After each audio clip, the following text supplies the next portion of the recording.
last Monday when we on the program, we remarked on the press conference last Thursday where the president held in or stood in for the vice president. You know, the vice president has this Thursday views out. Every Thursday, come for car, people criminal, them live in basement and all of that. So he was aware that the vice president last Thursday. So the president fit in. And as we said, they resurrect for some time now Kit Nascimento to be the moderator.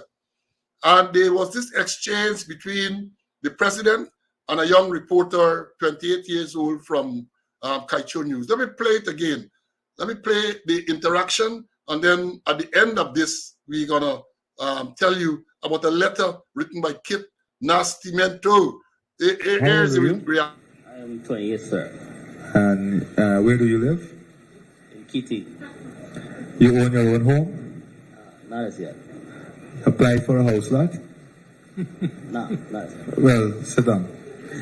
You're not participating on the enhancement of your own life. At 28 years, you should be making better life decisions. Think about it. Thank you. Bye. Folks, you saw that. Kit Nascimento wrote a letter, published on the 25th yesterday, wrote a letter to the editor. And among the things that Kit Nascimento said in the letter, I'm not going to read the whole letter, but he said every president has his style and his manner of answering questions at a press conference. President Ali likes to be conversational with reporters, and far from being hostile to Belgrave, he answered him, albeit unconventionally, as the airing of the press conference attests, in a light-hearted manner, like a father speaking to a son. Let me play this tape back again. Kit Nascimento is saying that what we are seeing here is the president, far from being hostile to Belgrave, he answered him, albeit unconventionally, as the airing of the press conference attests, in a light-hearted manner, like a father speaking to a son. Let me play it one more time, and you make your assessment. How old are you? I am 28, sir. And where do you live? In Kitty. You own your own home? Not as yet. Applied for a house lot? No, not as yet. Well, sit down. You're not participating on the enhancement of your own life. At 28 years, you should be making better life decisions. Think about it. Thank you. Bye.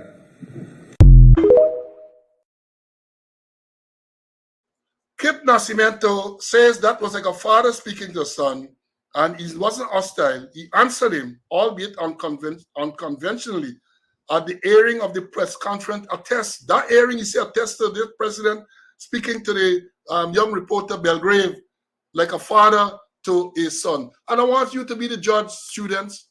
You be the judge. Kit Nascimento, Goebbels, a propagandist. That is what he don't. In other words, he's telling us, don't believe our ears and our eyes. That is not what took place. That response by the president was so arrogant. And you know, the Kaicho News did an editorial, and let me read part of it before I bring in Mr. Conway. It says, a few months ago, many Guyanese were clapping when, in a very undignified manner, President Irfan Ali sought to berate BBC journalist Stefan Sakur during an interview. We believe the thrust of what Mr. Ali said during the exchange was sound, and that most Guyanese do not have any particular trouble with him standing up for this country. The issue was not his tone, the issue was his tone and the undignified manner in which he did what he did.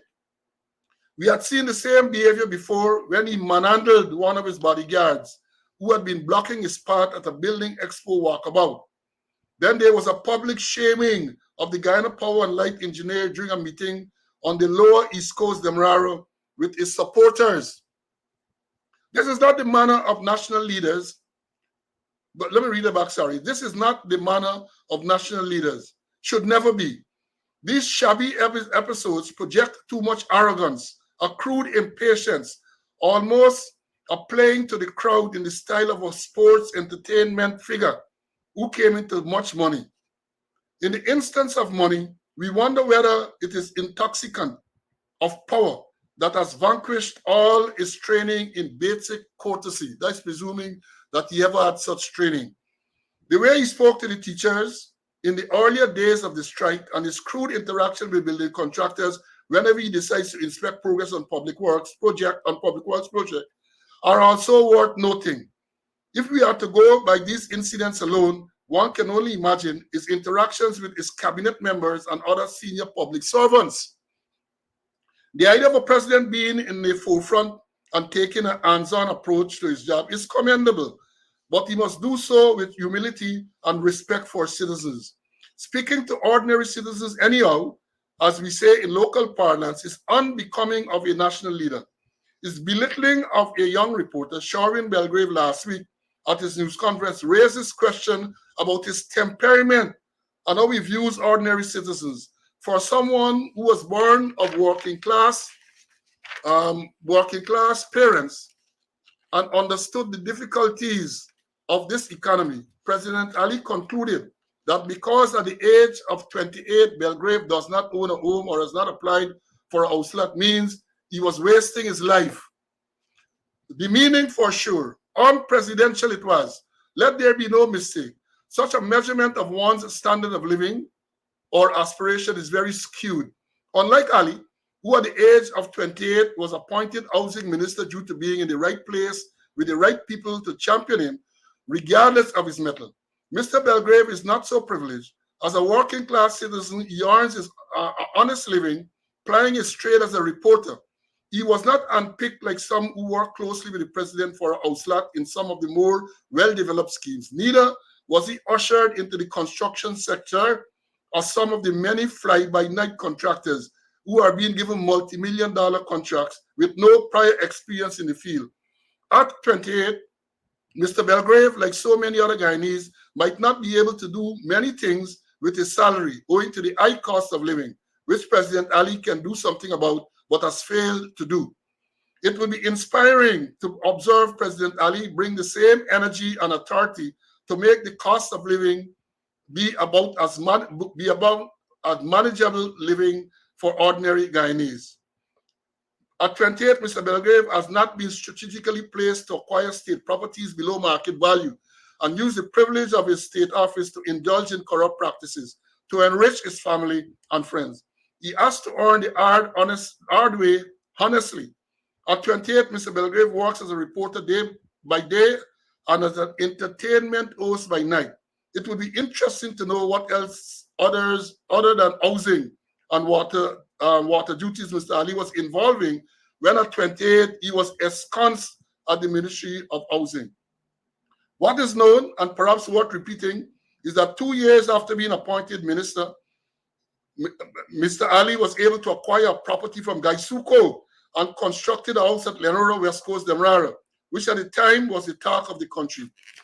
As was reported by this newspaper back then, the house appears to accommodate 8 bedrooms, a large living room, a detached kitchen, and a walkway that runs around the front of the building. In addition to the home, there is a multi-million-dollar pool house.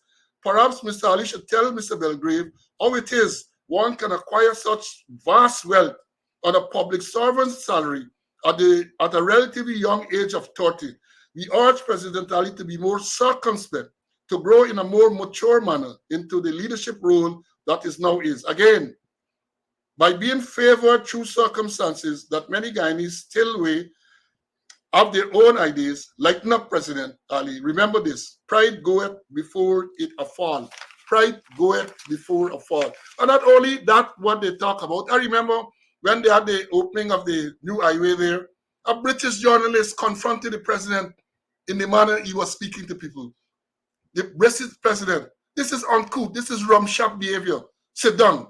You're not, and Kit Nasty Mental is saying that he was far from being hostile. He answered him, albeit unconventionally, at the airing of the press conference attest in a light-hearted manner. That what light-hearted about that?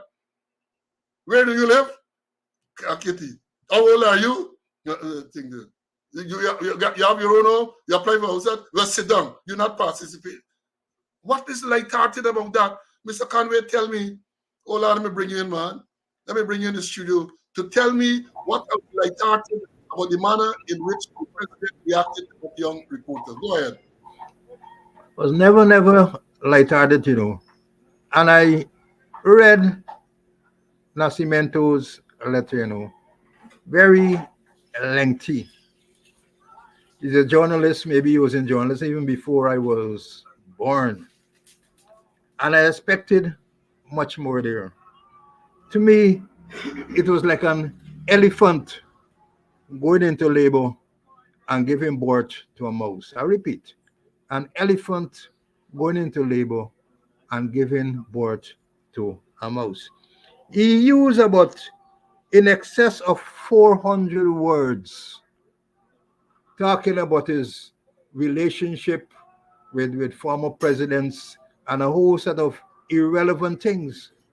When the main point in issue was the interaction with the president and the journalists. So but over 400 words used talking about a whole lot of trash. And then when he come to the main point, the bone of contention, I think he used about 70 words. And let me talk about some of the things he said. I repeat something he said. He said, hey, that President Ali likes to be conversational with reporters, and far from being hostile to Belgrave, he answered him a bit unconventionally, as the hearing of the press conference attests, in a light-hearted manner, like a father speaking to a son. After the press conference, the president in fact had a friendly chat with Belgrave. I'm not doubting maybe he might have been the president is likes to be conversational with reporters, but in this instance, he didn't display that, and I see no evidence of a real father-son relationship. The president was very arrogant there, extremely arrogant. They know no father. And what is it if if for some reason he had a light-hearted conversation after it, the die was already casted. No, and then even with the letter to dealing with the letter, he used after he used about 70 words to describe the confrontation between the president and the journalist. He went on and another writing a whole sort of irrelevancy and nonsense about what took place there. He used another over 300 words with the irrelevancies. The point is, the point was the confrontation between the reporter and the president, and that is what Nascimento did not properly address.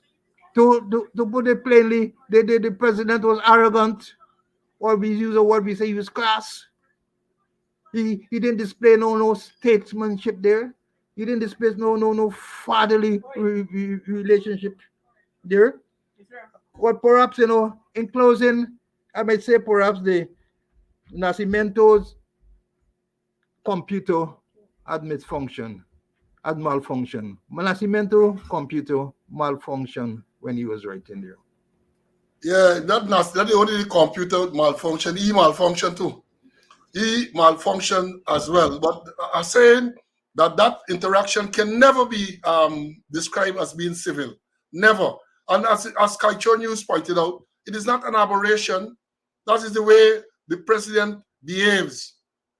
They reference the BBC interview when he very aggressively, then the engineer on the East Coast, then the bodyguard, where he tugged the man in the presence of the US ambassador and all these people, fully assaulted him, right? Then I said when they had the opening of the Heroes Highway, a British journalist, he come and the man had to tell him about his demeanor, the demeanor. This man believed that type of behavior is rumshap behavior. Is rumshap. And if you are the president of a country, one would expect that you behave in a more civil manner. And Kit Nascimento, you can't expect better thing for him. He's singing, singing for his supper. So he felt the mere fact, as somebody just commented, the mere fact that he felt compelled to write a letter is evidence to me that he knew that the president acted inappropriately. So he felt he need to come and give you this long-winded thing, salawala, we call it in the country. He felt so. So that's why he came out with this thing. And as I've said before, I said it on Monday, and people can perhaps now relate to that. That is the attitude the president had with me over the telephone on the 23rd of December, 2020, when he called me in respect of, he didn't call me, when I was asked to make a call to him in respect to the promotion list, which we had created the same day. That is the same type of cross, hostile, aggressive behavior, uncouth behavior he confronted me with. After initially being very cordial, once he was told that Butas and Karimba's names were not on the promotion shortlist because, and the reasons were given to him. But the man, in the same manner, even when I tried to tell him, look, this is not the way, how long you going to think? And if you hear the man carrying on the phone, if you hear, so when I related that, and some people might have been doubtful because people believe that slow line, a president is not going to behave in that manner. You see for yourself, and this is not a one-on-one conversation. In my case, it was me and he on the phone. I don't know if you had anybody else listening in, but in this case with Belgrave, it was, they said, but 19 other persons, I can't take it Nascimento, 19 persons were there. And let me say this too. You know, one of the disappointing things, if you listen to that tape that we played, that when the president is berating and belittling a journalist, his colleagues are sniggering. They find it amusing. Sad commentary on those persons who are there. I don't expect you all to get up and confront the president and tell the president he should not have done so, but to be sniggering, to be laughing when your colleague is being berated unnecessarily so by the president speaks volumes of the people we call journalists and reporters, speak volumes of for those who were there at that time. Shame on you all. Shame on you. I don't know if Mr. Cameron wants to say anything more about this, but we can move on. Anything you want to say on this? Yeah. So, Mr. Cameron? And if you look at the letter to you, Paul, the very first sentence, the opening, here we say, I write this letter because I believe it needs to be written and not on behalf of the office of the president. Let me go over. I write this letter because I believe it needs to be written and not on behalf of the office of president. Listen to it. And then if you go back to the reporter, if the reporter uttered certain words, I don't know what happened. If the reporter said, yes, Mr. President, when I turn 30 and I start engaging corruption and I start thief money like some senior government officials, I'm going to apply for a house lot and I'm going to build my own house. I wonder what would have happened then. Well, like me, you see, you would have given all of that. I would have tell you, say, well, look, the only reason, sir, I'm unable to get the outlet of the thing is because I don't want to get involved in the corruption that is going on in that system, right? You tell him that. And I said, perhaps if I had been given one of those contracts, like Critic and all of those people, I wouldn't have to apply for no outlet and think I would have built me house cash. I would have been able to do, like, perhaps if I was in a position like the senior police officer who laundering $16.5 million, I ain't got to beg and apply for no outlet. I would have got a lot of assets. You see, they said the teacher don't beat for the question, is the answer. The teacher don't beat for the question, the teacher beats for the answer. But I guess the young boy at 28 get the old future ahead of him, whereas us, according to the Volkswagenists, us geriatrics can say whatever we want to say because we are on our way out. And therefore, but again, to close this thing, the behavior of the president was unprofessional, not unsurprisingly unprofessional, crass behavior. And I have no expectation that he's going to learn or do anything better.